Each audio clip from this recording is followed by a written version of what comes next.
ಮೇಲಿರ್ತಕ್ಕಂಥ ಗಣ್ಯರನ್ನ ಹಾಗೂ ಆಗಮಿಸಿದ ತಮ್ಮೆಲ್ಲ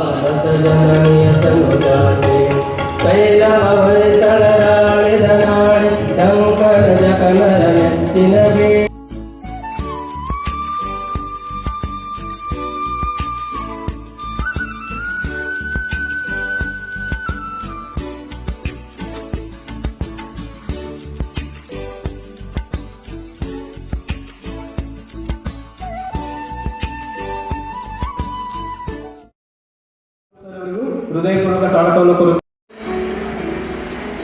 ಎಲ್ಲ ಜಿಲ್ಲಾ ಮಟ್ಟದ ಅಧಿಕಾರಿಗಳು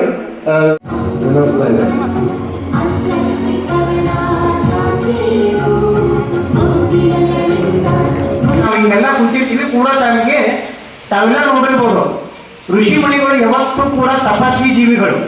ಅವರೆಲ್ಲ ತಪಸ್ವಿ ಮಾಡುವುದರಿಂದ ಅವರ ದಾಡಿ, ಗಡ್ಡ, ಮೀಸೆ ಮತ್ತೆ ಕೂದಲುಗಳು ಅತಿ ಎತ್ತರವಾಗಿ ಬೆಳಿತೇವೆ. ಅದಕ್ಕೆ ಯಾವುದೂ ಕೂಡ ಅವರಿಗೆ ಸಹಿತಾ ಸಮಾಜದವರು ಅಂದ್ರೆ ತಾವೆಲ್ಲ ನೋಡಿರ್ಬೋದು. ಸಹಿತಾ ಮಹರ್ಷಿ ಫೋಟೋದಲ್ಲಿ ಏನಪ್ಪಾ ಅಂದ್ರೆ ನಾಗಸ್ವರ ಇದೆ. ಒಂದು ಕೈಯಲ್ಲಿ ಕೂಡ ಅವರಿಗೆ ಏನಪ್ಪಾ ಅಂದ್ರೆ ಅಗ್ನಿ ಒಂದು ಅಮೃತ ಕುಂಡ ಇದೆ. ಅದೇ ರೀತಿಯಾಗಿ ಅವರ ಕೈಯಲ್ಲಿ ಚೌಳ ಕರ್ಮ ಮಾಡುವಂತ ಇದು ಇದೆ. ಅದೇ ರೀತಿಯಾಗಿ ಹಿಂದಿನ ದಿನಗಳಲ್ಲಿ ಆಯುರ್ವೇದಿಕ್ ಡಾಕ್ಟರ್ ಆಗಿದ್ರು. ಈ ಕಡೆ ಭಾಗದಲ್ಲಿ ಗೊತ್ತಿಲ್ಲ ಸರ್, ಆಕ್ಚುಲಿ ಹೇಳ್ಬೇಕಾದ್ರೆ. ಯಾಕಂದ್ರೆ ಸೌತದಲ್ಲಿ ನಮ್ಗೆಲ್ಲರ ಮಂಗಳೂರು ಅಂತ ಕರೀತಾರೆ. ನಾನು ಇದೇ ಸಮಾಜದವನು, ಹುಟ್ಟಿದವನು. ನನಗೆ ಹೆಮ್ಮೆ ಅನ್ಸುತ್ತೆ ಈ ವೇದಿಕೆಯಲ್ಲಿ ಹೇಳಕ್ಕೆ.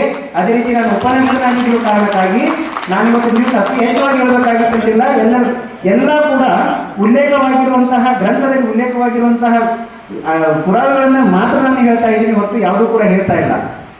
ಅವಾಗ ಆ ಅಗ್ನಿ ಸ್ಪರ್ಶ